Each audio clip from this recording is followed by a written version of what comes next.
क्या झिंगुर भी रोता है?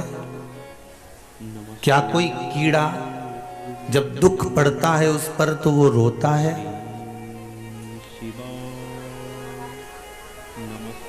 एक छिपकली, एक मकड़ी, एक चिड़िया, एक पक्षी, एक पशु क्या रोता है?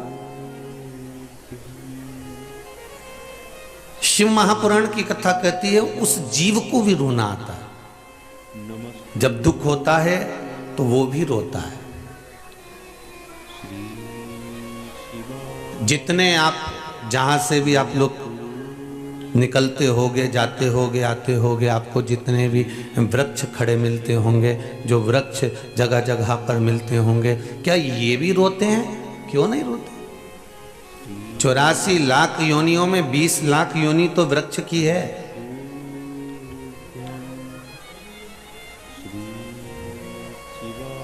उस 20 लाख योनि में भी वृक्ष भगवान से प्रार्थना करते हैं कि हमको कांटे वाला बना देना। 20 लाख योनियों में वृक्ष कहते हैं हमें कांटे वाला बना देना, पर हमको फल वाला मत बनाना।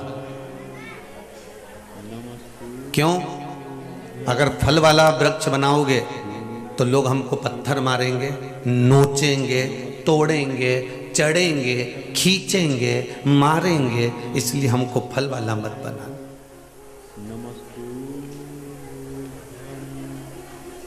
हमें फल वाला मत बनाना। जिस वृक्ष में फल लगने लगते हैं उस वृक्ष पर लोग पत्थर मारने लगते हैं। आपके मोहल्ले में इमली का पेड़ हो तो देख लेना, बेर का पेड़ हो तो देख लेना, आम का पेड़ हो तो देख लेना, लोग उस पर पत्थर मार रहे हैं, लोग उसको खींच रहे हैं, लोग उसको डालियों को नोच रहे हैं। कोई उसके ऊपर चढ़ गया, कोई खींच रहा है, कोई तोड़ रहा है, कोई मोड़ रहा है। और अगर 20 लाख योनियां तो वृक्ष की हैं, 84 लाख योनि में से ये लता पत्र ये जितने दिख रहे हैं आपको, दुर्वा है, घास है, ये सब 20 लाख योनि के अंतर्गत आ जाते हैं। वो वृक्ष भगवान से कह रहे हैं हमें फल वाला मत बनाना। और एक बात अपनी जिंदगी में उतार कर रखिए, फल वाले वृक्ष पर लोग पत्थर मारते हैं, फल वाले वृक्ष पर लोग टहनियां खींचते हैं, पर कोई कांटे वाले वृक्ष को पत्थर मारता है क्या? नहीं। जितने आस्था पर श्रवण कर रहे हैं, जितने फेसबुक यूट्यूब पर सुन रहे हैं, भाव से कहना कोई कांटे वाले वृक्ष को पत्थर मारेगा? नहीं मारेगा। कोई कांटे वाले वृक्ष को नोचेगा? नहीं नोचेगा। जिसमें फल लग रहे होंगे उसी पर पत्थर पड़ेगा, जिसमें फल लग रहे होंगे उसी को नोचा जाएगा, जिस पे फल लग रहे होंगे उसी की पत्तियों को तोड़ा जाएगा, उसी डाली को तोड़ा जाएगा। उसी तरह जब तक आपके पास में कुछ भी नहीं है, धन नहीं है, वैभव नहीं है, सत्ता नहीं है, पैसा नहीं है, दौलत नहीं है, तब तक दुनिया के लोग आप पर कोई उंगली नहीं उठाएगा। पर जैसे जैसे जैसे जैसे मेरे देव अधिदेव महादेव की कृपा आप पर होती चली जाएगी और आप उन्नति की ओर बढ़ते चले जाओगे, तो फिर लोग पत्थर मारना चालू करेंगे, फिर डालियां खींचना चालू करेंगे, फिर लोग ताना देना चालू करेंगे, अपशब्द कहना चालू करेंगे, फिर लोग आपको ताने पर ताना देंगे। तो समझ लेना कि अब आप कौन से वृक्ष बन गए हो? फल वाले वृक्ष बन गए। अब आप फल वाले वृक्ष बन गए।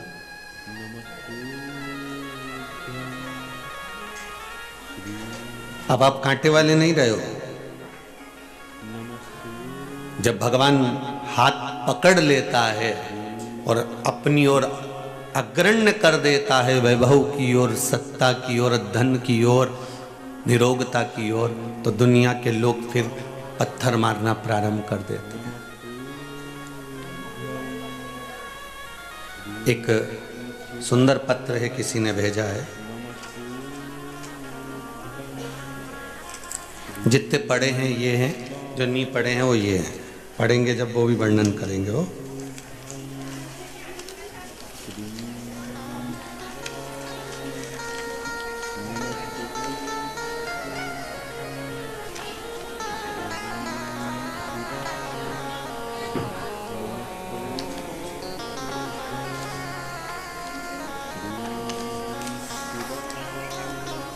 अर्पित सुभी साहू जबलपुर से हैं। कहीं बैठी हो तो खड़ी हो जाना।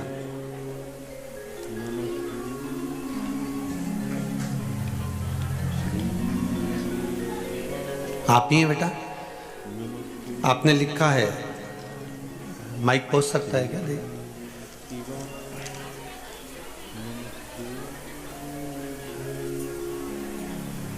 पहुंचाइए जरा।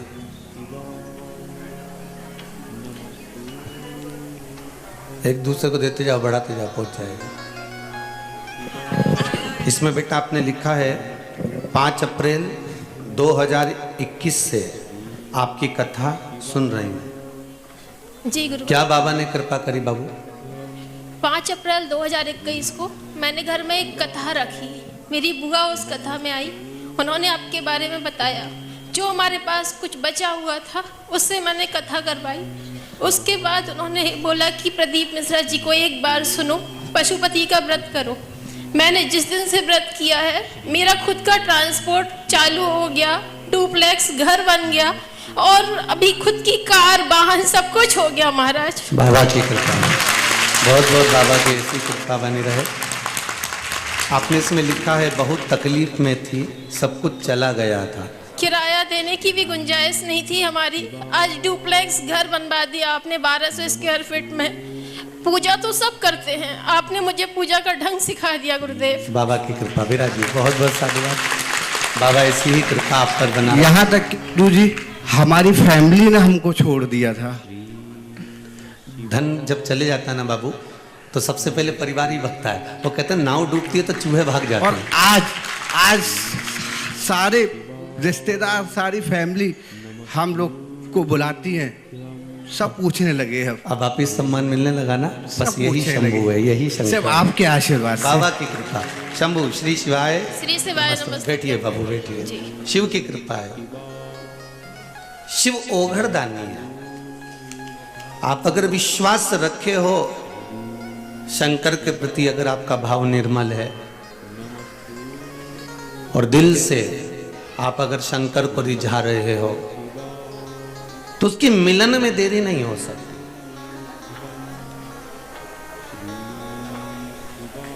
आप केवल उसको पहचान लो एक बार कि शिव तत्व क्या है।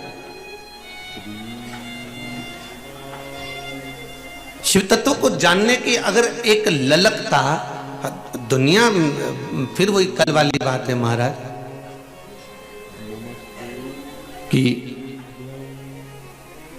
संसार सागर में जन्म लिया है, उतार और चढ़ाव जिंदगी के आते रहेंगे, पर सब साथ छोड़ दे दो। पर एक निवेदन है, आप बाबा का दरबार मत छोड़ना, शिव का द्वार मत छोड़ना, आप शंकर का द्वार मत छोड़ो। दुनिया कहेगी, ताने भी दहेगी, अपशब्द भी कहेगी और कहती रहेगी, उसका कर्म है कहने का।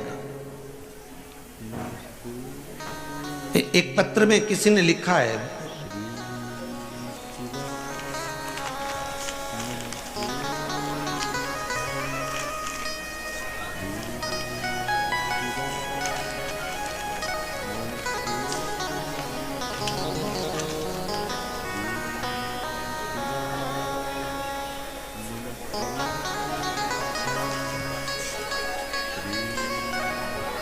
नीरज जी शर्मा हैं, ब्राह्मण परिवार से हैं। किरण जी शर्मा महाराष्ट्र से हैं, गांव इंगन घाट से हैं। कहीं बैठी हो तो हाथ उठाइएगा।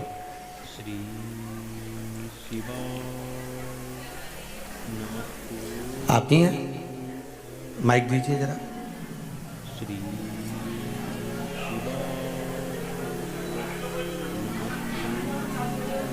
माइक चालू करके पूछा दो।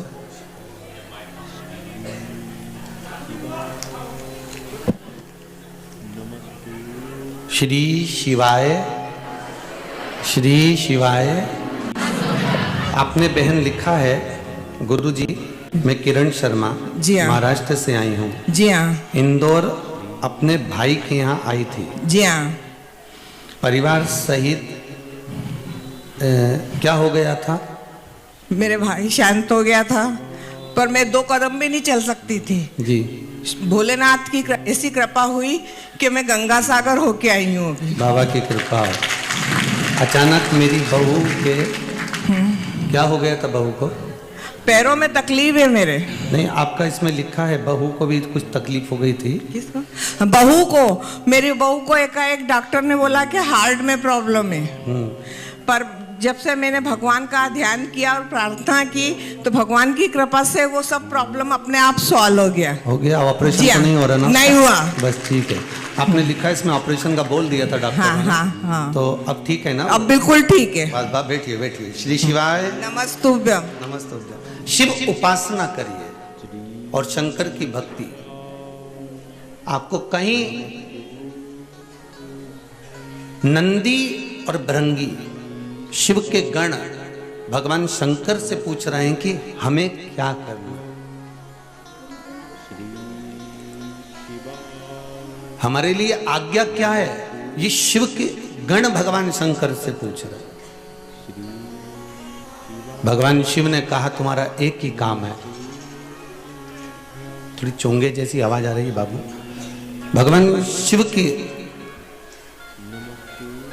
गणों ने पूछा कि हमारे लिए आज्ञा क्या है, हम क्या कर सकते हैं, वो बताया जाए। तब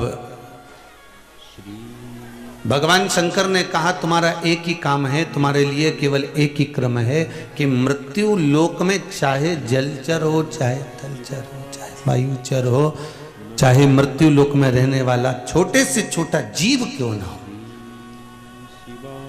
उसके भीतर क्या चल रहा है और वो क्यों रो रहा है, उसके रोने का कारण क्या है, उसको क्या दुख है, ये आप मुझ तक पहुंचा दें।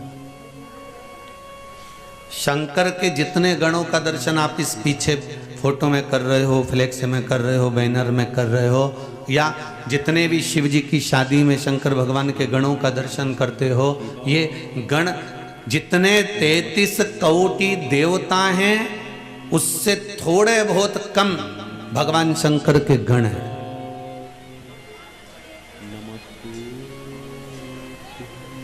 भगवान शिव के गण भी कोटि कोटि है और कोटि कोटि वो गण भगवान शंकर के वो गण कोटि कोटि।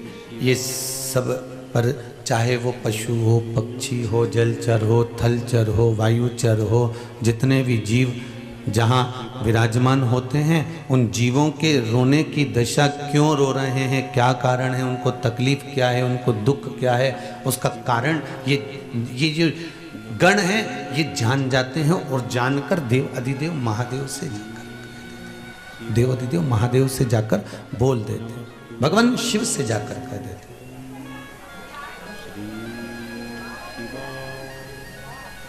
शंभु शरणे पड़ी मांगू घड़ी रे दुख काटो दया करी दिल डालो। शंभु शरणे पड़ी मांगू घड़ी रे घड़ी दुख काटो दया करी न दर्शन आपो। भगवान शिव की कथा करें। एक चींटी भी रोती है, एक पक्षी भी रोता है, एक पशु भी रोता है, एक जलचर जल में रहने वाला जीव भी रोता है, एक वायु में रहने वाला, एक थल पर रहने वाला जीव भी रोता है। अब आप में से कितने लोग हैं कि चींटी को रोते हुए देखा हो और उसकी हृदय की गति आपने जानी हो कि ये क्यों रो रही है?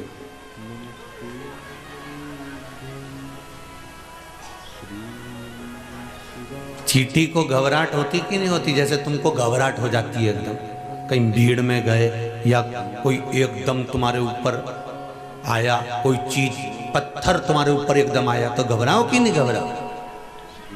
तो चींटी घबराए कि नहीं घबराए?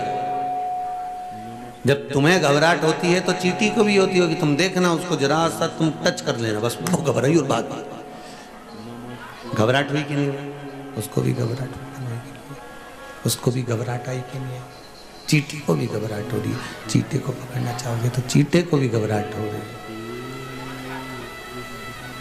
जलचर थलचर वायुचर जितने जीव हैं, इनको अगर आप थोड़ा सा भी कष्ट दोगे, थोड़ी भी तकलीफ दोगे तो इनको भी घबराहट होने लगती है। और अगर इन जीव को अगर आप मारने का प्रयास करोगे तो ये भी रोते हैं, इनको भी तकलीफ उत्पन्न हो जाती है, इनको भी कष्ट होता है।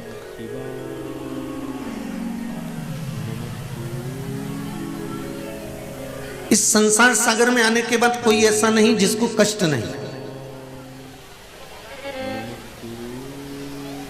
एक व्यक्ति सोचे कि भैया साधु सन्यासी सबसे ज्यादा सुखी हैं, तो साधुओं से पूछा जाए तो कहेंगे गृहस्थी सबसे ज्यादा सुखी है।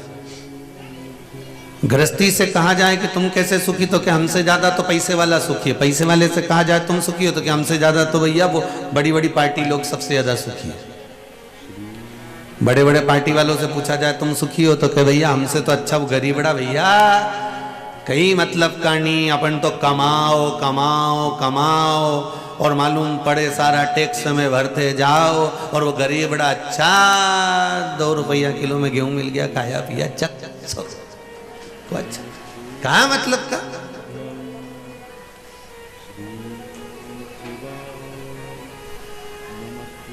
धन को बचाने का भी टेंशन, रखने का भी टेंशन, तो उससे तो वो गरीब बड़ा। फिर गरीब बड़े से पूछा तू सुखी है? अरे अपन काय का सुखी भैया, देखो पैसे वाले कितने जोरदार गाड़ी में घूम रहे हैं, बंगले में रह रहे हैं, जमीन। तो यहाँ तो प्रत्येक व्यक्ति के हृदय में दुख समाहित ही चलता रहता है, दुख की परिभाषा चलती रहती है, दुख समाहित चलता ही रह रहा है, उसकी परिभाषा के अंतर्गत दुख उसके अंतर्गत घूम ही रहा है।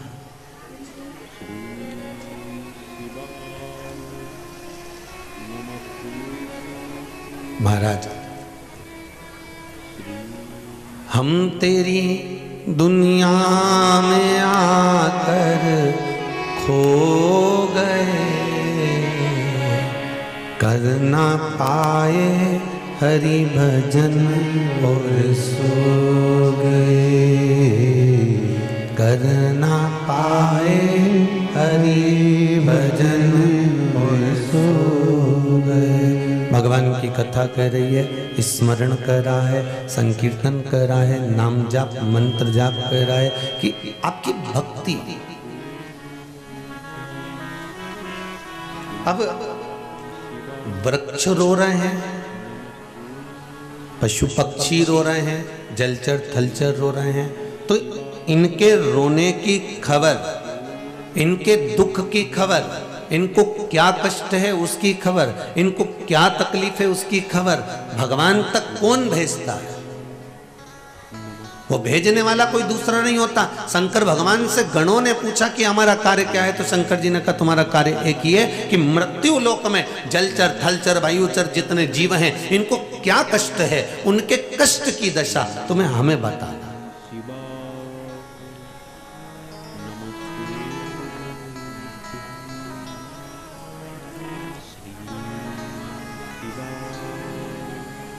एक बार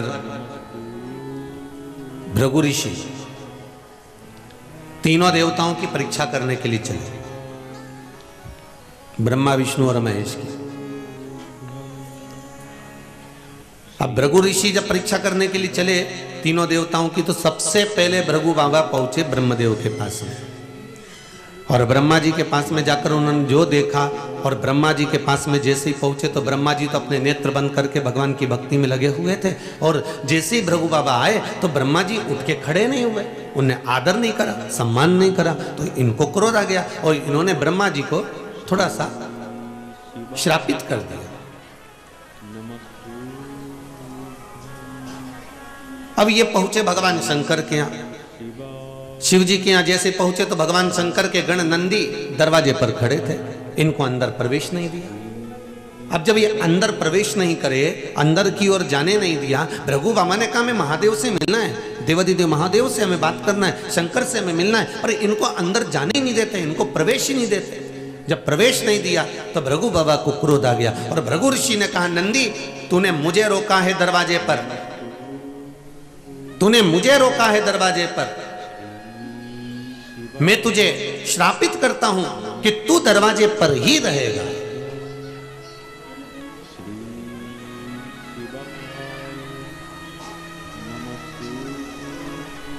अब पहुंचे भगवान विष्णु के यहां, नारायण सो रहे थे। जाते से भृगु बाबा ने लात का प्रहार कर दिया, चरण का प्रहार करा छाती पर। लक्ष्मी जी को बड़ा क्रोध आया, पर भगवान ने उनके चरण में चंदन लगाया। मेरे मालिक ने, मेरे नारायण ने भृगु बाबा के चरण में चंदन लगाया।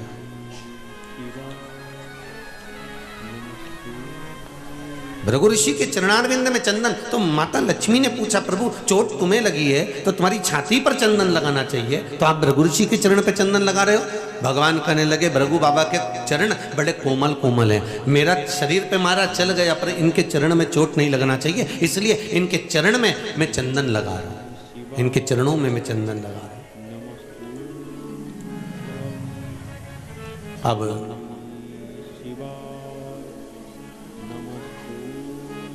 आज नंदी भगवान शंकर का गण सबको मोदक खिला रहा है।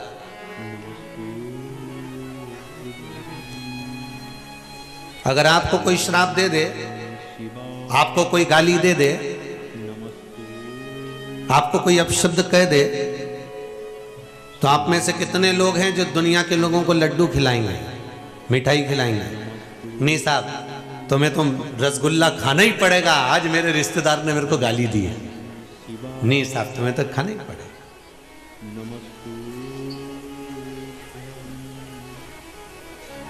आज मेरे रिश्तेदारों ने मुझे गाली दी है, आपको रसगुल्ला खाना पड़ेगा। आप में से कितने लोग हैं जितने आस्था पर सुन रहे हो, जितने फेसबुक यूट्यूब पर सुन रहे हो, कोई रसगुल्ला खिलाएगा? किसी ने गाली दी तो, कोई अपशब्द कहा तो कोई मिठाई खिलाएगा? नहीं। पर नंदी सबको मोदक खिला रहे हैं, सबको मोदक खिला रहे हैं, सब प्रसन्न भाव में मोदक खा रहे। अब सब प्रसन्न भाव में जब मोदक खा रहे थे तो भगवान देवादिदेव महादेव बाहर आए और शंकर जी ने पूछा, जैसे ही नंदी से पूछा, क्यों रे नंदी ये बता कि ये मोदक किस लिए बट रहा है? तो नंदी ने कहा, प्रभु आज बड़ी प्रसन्नता का दिन है, भृगु ऋषि आए थे यहाँ पे। अच्छा, तो मेरे से तो मिलके ही नहीं गए। इतने में नंदी ने कहा, आप तो समाधि में लीन थे, तपस्या में लगे हुए थे, मैंने मना कर दिया। तो फिर मोदक दे कर गए हैं क्या? वो मोदक दे के नहीं गए, मैंने मोदक बनवाया है। अच्छा, क्यों बनवाया? क्योंकि उन्होंने श्राप दिया है मेरे को कि तू दरवाजे पे ही मिलेगा शंकर। अब ये भृगु बाबा ने मुझे श्राप नहीं दिया है, ये भृगु ऋषि ने मुझे वर प्रदान कर दिया कि मेरा शंकर मुझसे दूर नहीं रहेगा, मेरे सामने रहेगा, मेरा शिव मुझसे दूर नहीं, मेरे सम्मुख में रहेगा। ये भृगु बाबा का मुझे वर प्राप्त हो गया, इसमें श्राप नहीं दिया, इसमें मुझे श्राप नहीं मिला।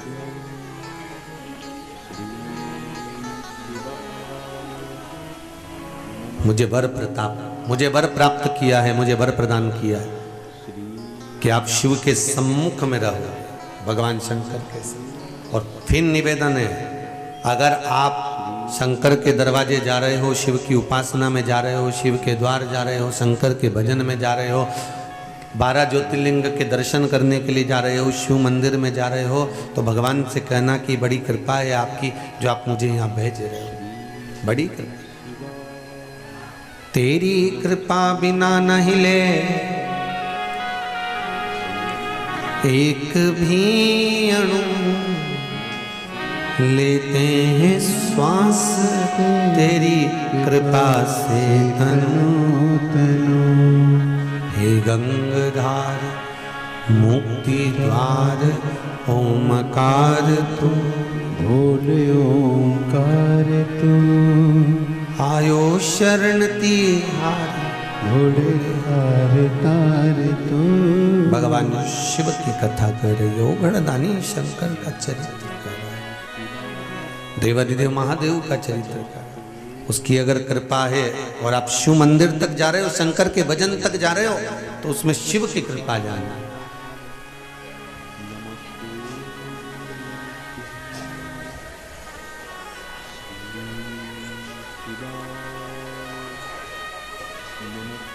महाराज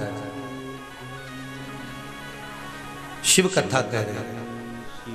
मैंने गणों को अपने पास में रखा है।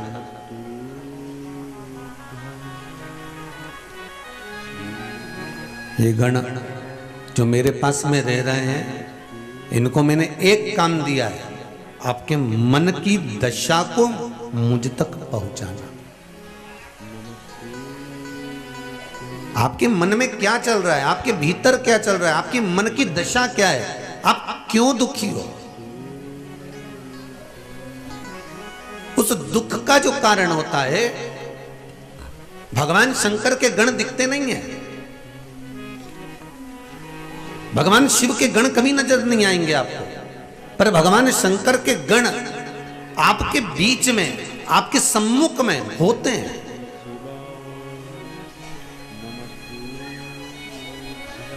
और जब वो गण सम्मुख में होते हैं, नजर आते हैं हमको, शिव के गण जब सामने होते हैं, वो नजर नहीं आएंगे हमको, हमें दिखेंगे भी नहीं, हमारे सामने भी नहीं आएंगे, ना भृंगी आएगा, ना श्रृंगी आएगा,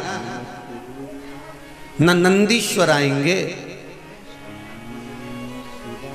पर हमारे भीतर अगर कोई बात है और हमने उसमें शिव का स्मरण कर लिया है, हमने शंकर का अनुमोदन कर लिया है, हमने शिव को याद कर लिया है, तो ये पक्का है कि वो गण हमें ले जाकर शिव तक मिला देते हैं, हमारे शंकर से हमारे बातों को कह देते हैं। वो गण हमारे मन की बात शिव तक पहुंचा देते हैं। आपको एक बात कही थी कि कई लोगों ने कहा कि गुरुजी कहते हैं कि शिव मंदिर की चौखट पर जाकर प्रणाम करो। कई लोगों को वर्णन भी कई बार आप लोगों से कहा भी कि जब जीवन में अगर तकलीफ है, कष्ट है, बहुत ज्यादा दुख चल रहा हो और आपने पशुपति व्रत भी कर लिया, उपाय भी करे, और अगर आपको फल नहीं मिला है तो समझना कि कोई विपदा बहुत भारी है, थोड़ा समय लग रहा है। बहुत मोटी फाइल होती है ना, तो उसको थोड़ा गायब करने में समय भी लगता है। देवाधिदेव महादेव, तुम्हारे कष्ट बहुत हैं तो किसी कारण से हो सकते हैं, उस कष्ट को कम करने में बाबा को थोड़ा समय लग सकता है। तो अगर ज्यादा तकलीफ है, बहुत कष्ट है, बहुत तकलीफें आ ही रही हैं, जा ही नहीं रही, तो प्रयास करो ना, एक दीप बेलपत्री के पेड़ के नीचे लगाना, और एक दीप पीपल के पेड़ के नीचे लगाना, और एक दीप आंवले के वृक्ष के नीचे लगाना। ये 3 जगह पर दिए लगाना प्रारंभ कर दीजिए।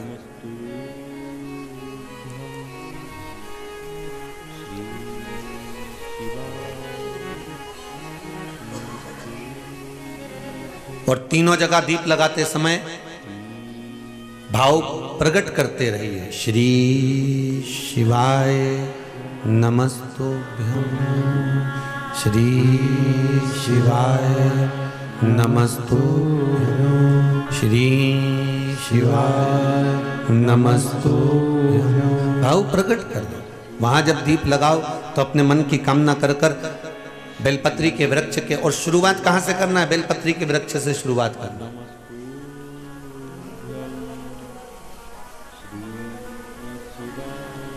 घी का दीप लगाइए, घृत का,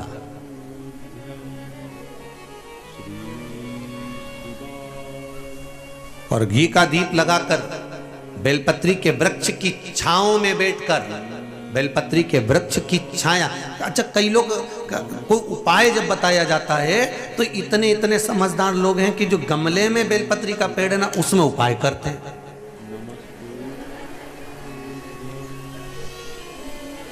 अब बोला क्या गया था आपको? जितने भी उपाय बोले गए तो उसमें क्या बोला गया कि बेलपत्री के वृक्ष के नीचे करना। अब इनने काय में करा? बस गमले में। अब तुमने गमले में करा तो गमले में पेड़ इतना बड़ा, पौधा इतना बड़ा, उसकी छाया अपने ऊपर आ रही है क्या? उसकी छाया हमारे ऊपर पड़े तब तो वो वृक्ष कुछ फल प्रदान करे। अब तुम धूप में बैठे हो और धूप में बैठे हो और धूप में अगर कोई छाता तुम्हारे पास में होगा तो तुम उसकी छाया में रहोगे। अब उसी तरह जैसे छाते की छाया में चलोगे तो पानी नहीं लगेगा, धूप नहीं लगेगी, कभी हवा भी चल गई, छाता साइड में कर लिया, हवा भी नहीं लगेगी। उसी तरह कई उपाय लोग करते जरूर हैं। उनसे कहा कि मैं आपको बेलपत्री के पेड़ के नीचे ये चढ़ाना है या बेलपत्री के पेड़ के नीचे ये करना है, तो उन्होंने सोचा अपन तो एक काम करो, 50 रुपए का बेलपत्री का पौधा अपने घर पे ही ले चलो, वहीं गमले में लगा लेंगे, वहीं पूजन करते रहेंगे और वहीं पे सारा उपाय करते रहेंगे। अब महाराज चिल्ला चिल्ला के कह रहा सियोर वाला की बेलपत्री के पेड़ के नीचे करो, तो पेड़ के नीचे का मतलब है कि वृक्ष की छांव हमारे ऊपर होना चाहिए। आशीर्वाद का मतलब जानते हो ना सभी लोग, कि किसी को प्रणाम करो तो उसके हस्त कमल की छाया, जिसको तुमने प्रणाम करा है, जिसको तुमने नमन करा है, उसके हस्त कमल की छाया आपके ऊपर पड़ना चाहिए।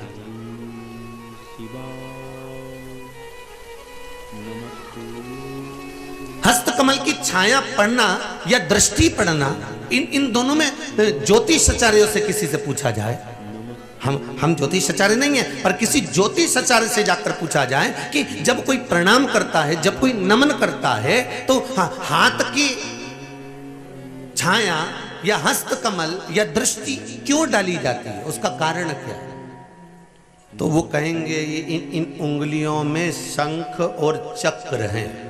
प्रत्येक मनुष्य की उंगलियों में शंख चक्र होते हैं, यहां बने होते हैं, प्रत्येक मनुष्य की उंगली में होते हैं शंख और चक्र। जब वो जो झुकता है, प्रणाम करता है, उस पर जब अपने हाथ उठाकर आशीर्वाद देता है, तो ये शंख और चक्र का भाव उसके ऊपर किरण के रूप में प्रकट हो जाता है और उसके ऊपर कोई ऐसा काम हो रहा होता है या उसको कोई दुख आने वाला होता है, तो बुजुर्गों के, गुरु के, घर के बड़ों के, कोई बयों के, चाहे संत महात्मा, साधु जन, ब्राह्मण जन, संत जन का जब हाथ उठता है और उसकी उंगलियों का प्रकाश उस जीव पर पड़ता है, तो फिर जो दुख आने वाला होता है वो कुछ समय के लिए टल जाता है। इसलिए कहते सुखी रहो।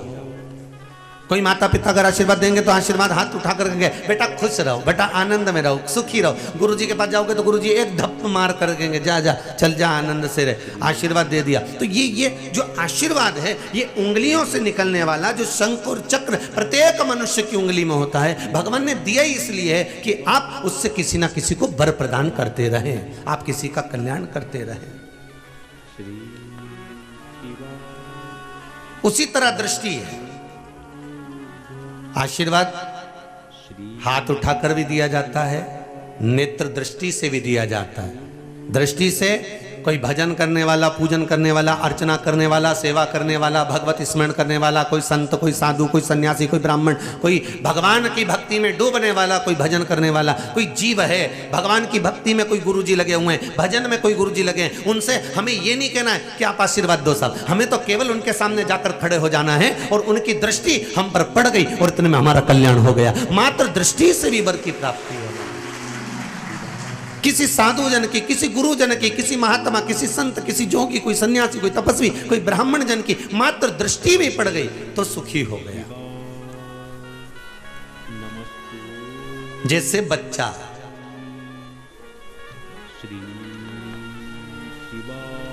घर पे बीमार रहता है, जैसे ही हॉस्पिटल की सीट, और बच्चे ही नहीं, कई लोगों की आदत ऐसी है, कई बूढ़े लोगों की भी आदत ऐसी है, घर पे इनका पेट दुखे न कमर दुखे, जैसे ही हॉस्पिटल में ले गए आधे से ज्यादा बीमारी, बुखार तो खत्म ही, डॉक्टर के क्यों बुखार कहाँ आ रही है, ये तो नाप लिया मैंने, ला जीवान ऊंची करना उन्हें धर दिया हुआ, और जो देखा तो कि बुखार तो है ही नहीं, तो सांस लो तो कि फेफड़ाउन भी सब दिखे, तो फिर मेरे को समझ में नहीं आया, मैं घर में रही हूँ तुम्हारी हापड़ी चले न, घर में रही हूँ तुम्हारे रात के बुखार।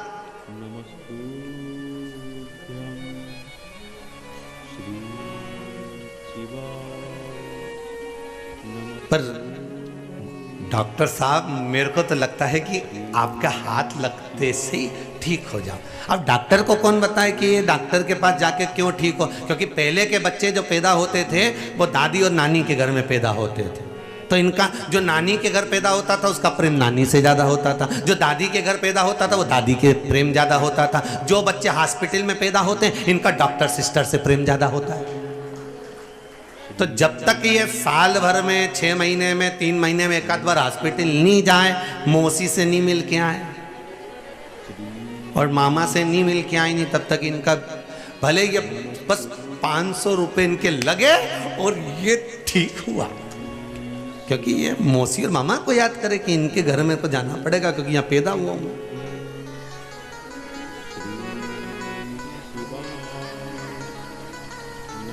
वहां पहुंचना पड़ेगा। तो शिव पुराण कह रही है, शंकर की कथा कर रही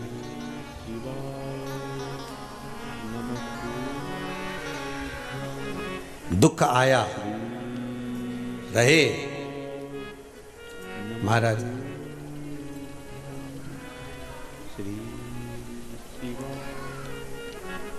और ऐसा कोई संसार में नहीं जन्मा जिसका हिसाब मेरे शिव के पास है महाराज।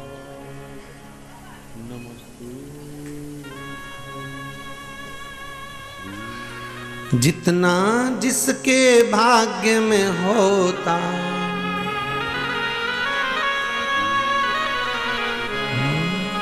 जितना जिसके भाग्य में होता उतना ही फल पाता है।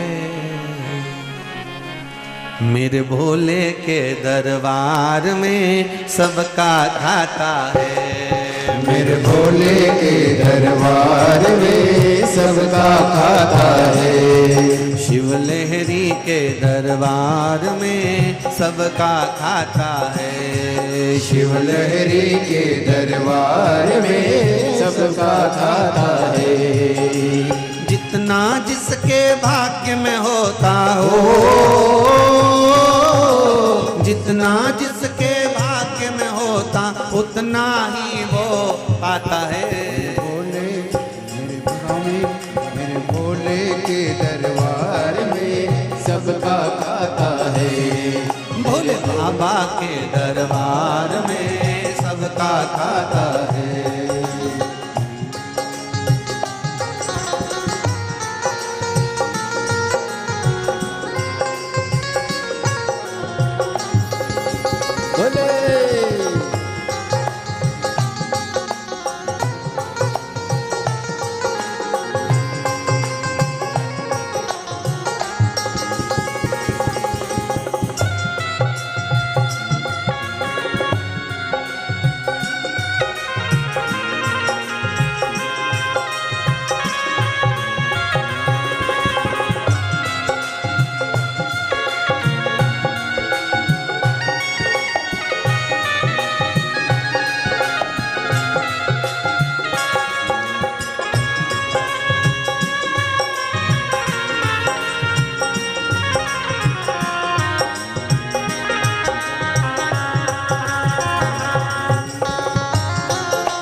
जय हो, हर हर भोले।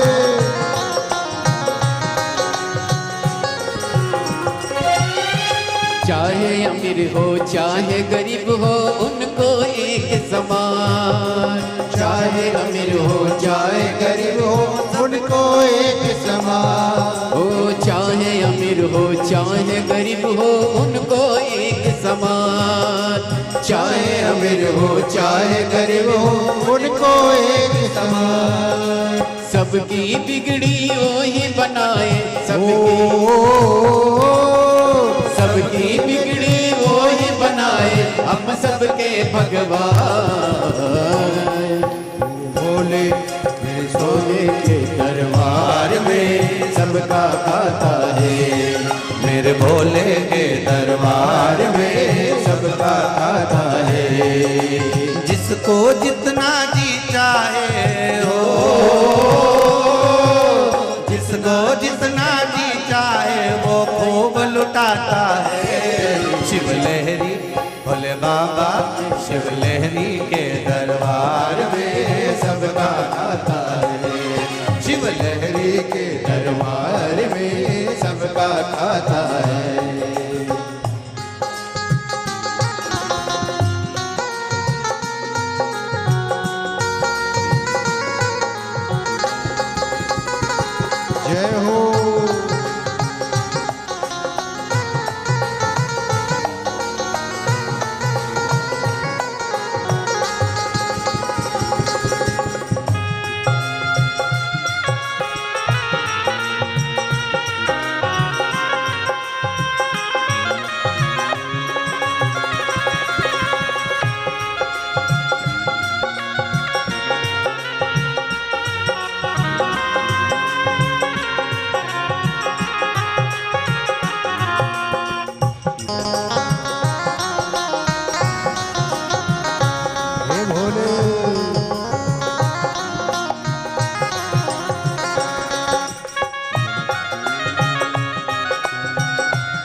तू इंसान, हो मत कर तू इंसान, मत कर तू इंसान। धर्म दिए जा धन की चिंता मत कर तू इंसान, हो मत कर तू इंसान, मत कर तू इंसान।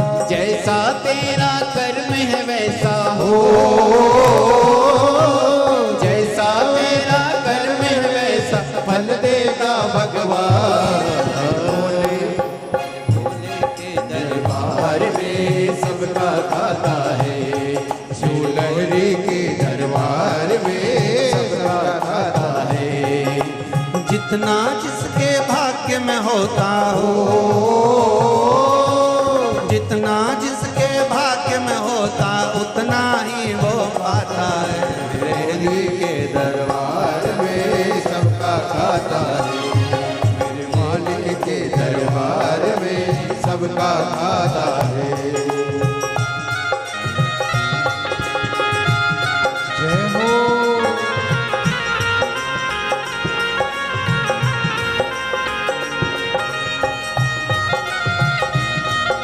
शंभो हे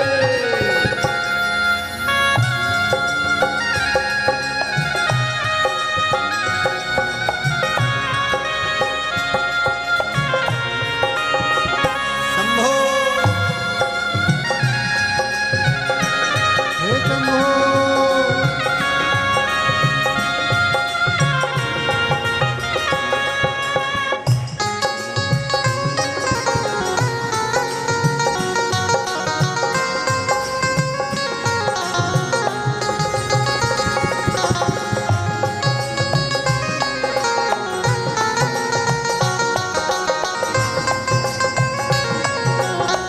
जय हो।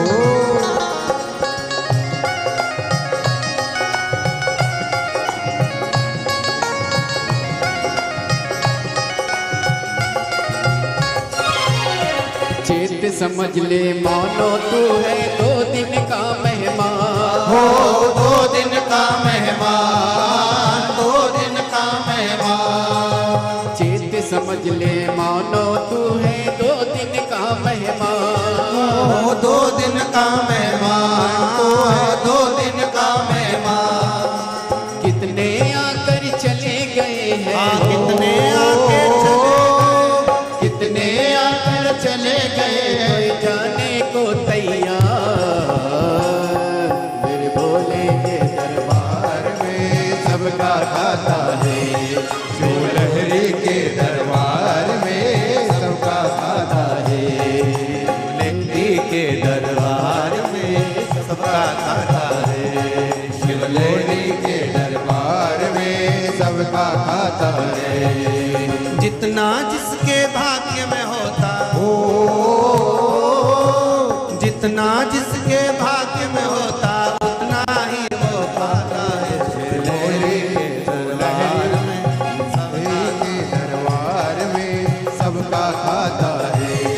भोले बाबा के दरबार में सबका खाता है। भोले बाबा के दरबार में सबका खाता है। मेरे भोले के दरबार में सबका खाता है। मेरे भोले के दरबार में सबका खाता है। हर हर महादेव है। भगवान शिव ओघड़दानी त्रिकालदर्शी कैलाशी अविनाशी शिव की कृपा ही कुछ है। महाराज भगवान शंकर के जितने गण हैं ना, वो कुछ ना कुछ आपके भीतर क्या चल रहा है, आप मंदिर में जाकर क्या बोल रहे हो, मंदिर में जाकर आपने क्या विनय करा है, क्या निवेदन करा है, क्या विनती करी है, या मंदिर में नहीं भी पहुँचे तो आप जहाँ बैठकर भगवान की भक्ति धारण कर रहे हैं, जहाँ बैठकर आप भगवान का भजन धारण कर रहे हैं, वहाँ आपकी चित्त वृत्ति में क्या चल रहा है। ये नंदी भृंगी जितने भी गण हैं भगवान के, ये सब शिव जी के पास जाकर कह देते हैं, भगवान शंकर से जाकर निवेदन कर देते हैं, शिव ओघड़ी से जाकर कह देते हैं। इसलिए निवेदन है आपसे, आप जब भी मंदिर में जाएं या ना जाएं, आपने अगर दिल से भगवान को रिझाया, दिल से बोला है, तो भगवान रिझ जाए। केवल आपको मन से कहना है भगवान से, शंभु शरणे पड़ी मांगू घड़ी रे घड़ी दुख काटो दया करी ने दर्शन दया करी ने दर्शन। केवल आप बाबा से जाकर, भगवान शिव से जाकर, भगवान ओगढ़दानी से जाकर निवेदन करेंगे, आपको उसका सुख, उसका आनंद आपको प्राप्त होगा। आप विनय करें बाबा से, कभी भी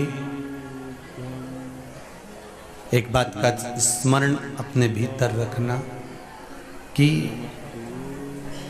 भजन का, सत्संग का, संकीर्तन का, कथा का, कीर्तन का, भगवान की भक्ति का अहंकार मत होने देना। बस इतना ध्यान रखना। और यदि कभी भगवान की भक्ति में डूबने का मौका मिले तो उसमें दिखावा मत होने देना।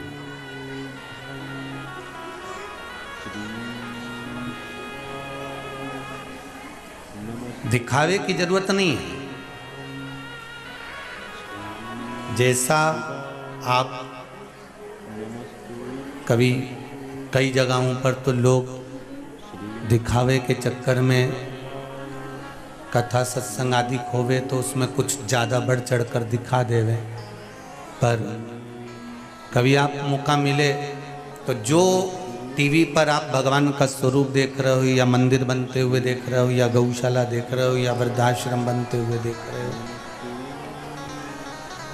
जैसा आपको टीवी पर दिख रहा है वैसा कि वैसे ही कभी आप इधर इंदौर जाएं या भोपाल जाएं तो चितावली या हेमा रुकते हुए जाएं, देखते हुए जाएं सीहोर के पास में कि जो दिखा टीवी पर वैसा है कि नहीं। भक्ति, भजन में, भक्ति में, भगवान के स्मरण में दिखावा नहीं होना चाहिए। उसमें दिखावे की जरूरत नहीं पड़ती। आप तो केवल जितना आप बोल रहे हैं, जितना आप स्मरण कर रहे हैं, शिव कथा कर रही है, शंकर जी का अनुमोदन कर रहा है, शिव तत्व कर रहा है। 3 जगह पे वृक्ष का स्मरण, दीप का स्मरण करें। पहला कहाँ लगाना है? जम के बोलिए जरा, बेल पत्र के वृक्ष के नीचे, ठीक है। दूसरा पीपल के वृक्ष के नीचे, और तीसरा आंवले के वृक्ष के नीचे। ये 3 जगह पर कहते हैं ब्रह्मा, विष्णु और महेश, इन तीनों को दीप लगाने के बराबर फल प्राप्त हो जाता है। या ब्रह्माणी, लक्ष्मी और पार्वती, इन तीनों को दीप लगाने के बराबर फल प्राप्त हो जाता है।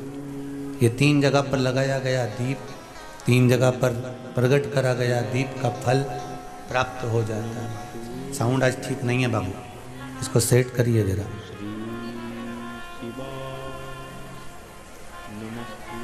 तीन जगह के फल का आनंद प्राप्त हो जाता है।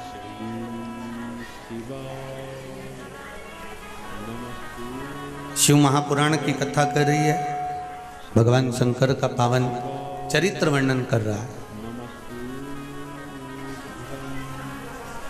दीप लगाते समय एक बात का स्मरण आपके जीवन में रहे, जब भगवान को दीप प्रकट करें, प्रज्वलित करें, तो प्रयासरत रहें, प्रयास करें कि आप जब दीप प्रज्वलित करें तो ये मन की कामना कर कर करें कि हम भगवान को प्रसन्न करने के लिए दीप लगा रहे हैं। हम संसार की प्रसन्नता के लिए दीप नहीं लगा रहे, हम भगवान की प्रसन्नता के लिए दीप लगा रहे हैं। हम भगवान को प्रसन्न करने के लिए दीप लगा रहे हैं, हम भगवान के आनंद के लिए दीप लगा रहे हैं। महाराज, किसी भी भूमि पर, किसी भी जगह पर अब जो निवेदन करते हैं, क्यों कहा जाता है हमारे हिंदू धर्म में, हमारे शास्त्रों में क्यों कहते हैं कि भैया एक काम करो कि तीर्थ जाइए, तीर्थ में जाकर निवेदन करिए, तीर्थ में जाकर कहिए, तीर्थ में जाकर विनती करिए, गंगा का स्नान करिए, यमुना का स्नान करिए, सरयू का स्नान करिए, मंदिर जाइए, 12 ज्योतिर्लिंग का दर्शन करने जाइए, तीर्थ जाइए, देवालय जाइए। क्यों कहते हैं?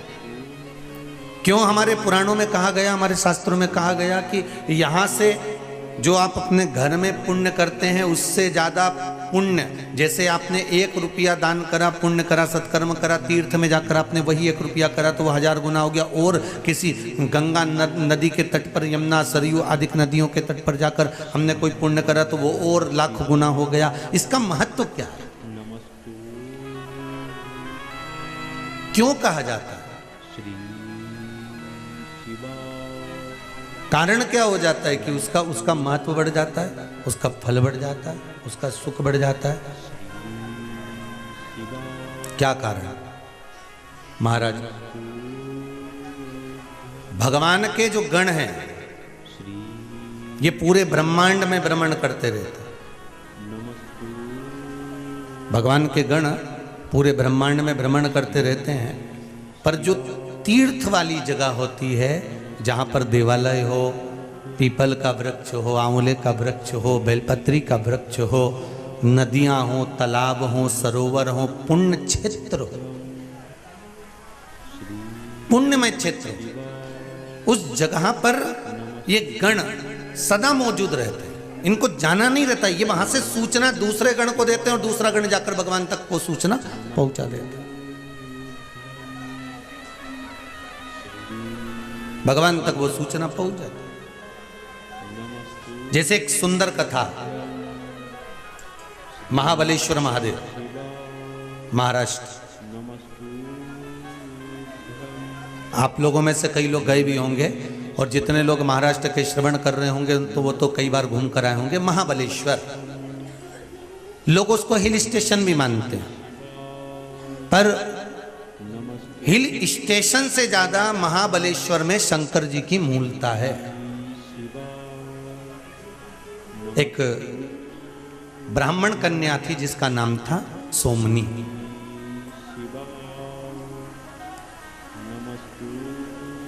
और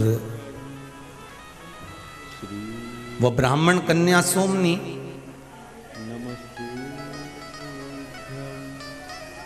जिसका विवाह एक ब्राह्मण पुत्र से किया गया, दोनों का मंगल विवाह हो गया, दोनों आनंद में जीवन जीने लगे।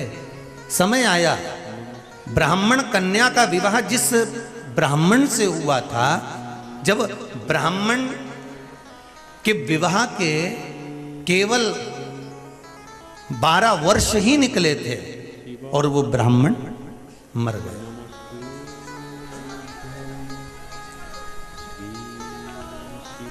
वो ब्राह्मण मर गया।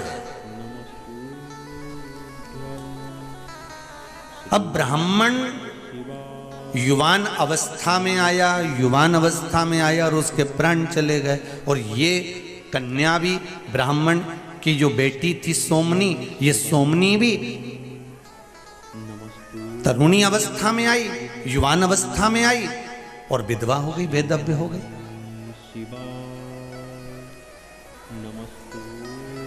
अब सोमनी जब बेधव्य हो गई और युवान अवस्था थी इसकी, कुछ जिस ब्राह्मण घर में ये ब्याही थी, जिस ब्राह्मण के साथ में ब्याही थी, ब्राह्मण तो मर गया पर घर परिवार में देवर जेठ नातेदार रिश्तेदार कुटुंब कबीले वाले सभी थे। और ये ब्राह्मण सोमनी ब्राह्मण की पत्नी जब युवान अवस्था में थी, तरुणी अवस्था में थी, तब इसका पति मर गया। और पति के जाने के बाद ये अपनी कहीं सहेली के साथ में जलाशय से जल लेने जाती है। महाराज जब जलाशय से जल लेने के लिए गई और जलाशय से जल जब लेकर आती है तो सखियों का साथ मिल जाता है, सखियों का संग मिल जाता है। और सखियों का संग मिलता है तो इसकी दृष्टि, सोच, विचार, बुद्धि, चित्त व्यभिचारी हो जाता है।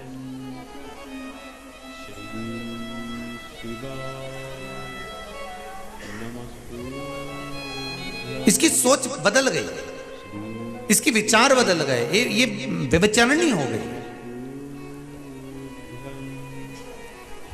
अब परिवार वालों को मालूम पड़ा कि ये गलत मार्ग पर चली गई है, ये गलत मार्ग पर जा रही है, ये सोमनी ये गलत मार्ग पर जा रही है। और इसने पर पुरुषों के साथ में रहना प्रारंभ कर दिया तो परिवार वालों को गुस्सा आया। परिवार वालों को चाहिए था कि उसको समझाएं, उसको ज्ञान दें, उसको समझाने का प्रयास करें। जब कोई बच्चे गलत मार्ग पर जाते हैं तो मेरा माता पिताओं से निवेदन है, उसको मारना नहीं, उसको डांटना नहीं, उसको समझाने का प्रयास करना। हमारे शिव महापुराण में ऐसे ऐसे शिवलिंगों का वर्णन आता है साहब कि उस शिवलिंग के पास का जल मात्र लाकर पिला दिया जाए। जैसे आपको कहा था शिव पौड़ी का जल मदिरा पीने वालों के लिए श्रेष्ठ होता है। पांडुकेश्वर का जल, शरीर में लकवा लग गया, शरीर की इंद्रियां काम करना बंद कर दी, हाथ पैर से विकलांग हो गए तो पांडुकेश्वर का जल काम करना प्रारंभ कर देता है सब।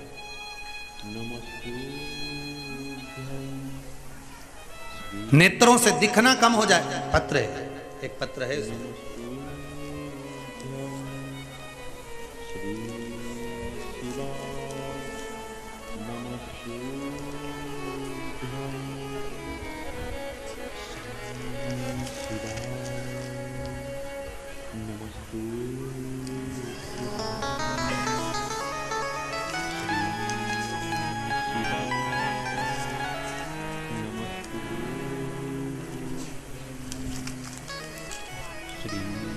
मीना बर्मन मुंबई से हैं, कहीं बैठी हैं मीना बर्मन मुंबई से।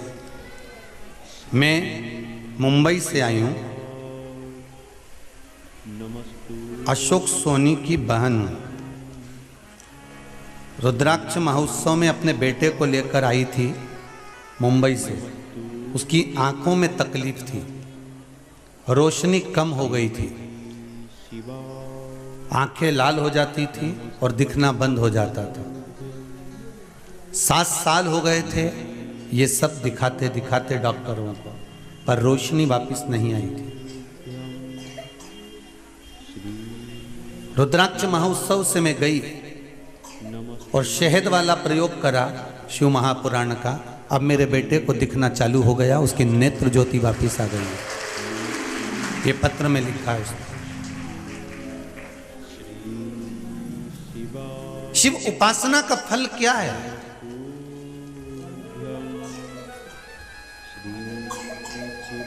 हमारे शंकर की स्तुति, शंकर का स्मरण। फिर कहूंगा ब्रह्मा ब्रह्मलोक में रहते हैं, बैकुंठ में भगवान विष्णु रहते हैं, पर मृत्यु लोक का अगर कोई देव है तो वो महादेव है। उससे कहा खाली नहीं जा सकता, उससे कहा कभी खाली नहीं जा सकता। आप उससे निवेदन तो करो, उससे विनती तो करो, उसकी चौखट पर जाकर बोलो तो। एक पत्र में लिखा है,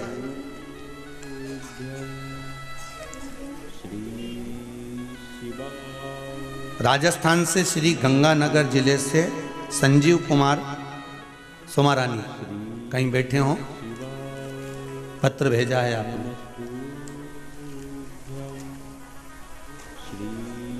इसमें लिखा है 25 जनवरी को 10 बजे से 11 बजे तक गुरुजी आपके मिलने का समय था, तो मैं 25 जनवरी को 10 से 11 बजे मिलने के लिए आया। मिलना तो हुआ, केवल दर्शन, क्योंकि कोरोना महामारी के चलते मिलना बंद है। तो मेरी बिटिया ने इस पत्र में लिखा है, परीक्षा दी थी, पहले भी 3 बार दे चुकी थी, पर उसमें सिलेक्शन नहीं हुआ। तब मेरी बेटी ने शिव महापुराण की कथा सुनी थी, अपनी माँ से मेरे से कहा अपन चलते हैं एक बार बाबा को धूप तो लगा के आए, बोल कर आए। 25 जनवरी को 10 बजे से 11 बजे तक मैं यहाँ आई, मिली, और मेरी बेटी ने बैंक मैनेज पेपर दिया और उस पेपर में यहाँ से जाते ही उस इंटरव्यू में पास हो गई, उसकी नौकरी लग गई है। उसके लिए बहुत बहुत धन्यवाद दे रही हूँ। ये पत्र में लिखा। अब 25 जनवरी को कितना दिन हुआ रे बाबू? 25 जनवरी 10 से 11 बजे से बीच मिली थी। 25 जनवरी आज कौन सी है? 26। और एक दिन की बात है। कल और आप में कितना अंतर हो गया, पत्र पढ़ लेना भाई। इसको दिखा भी देना भाई हो, इस पे टीवी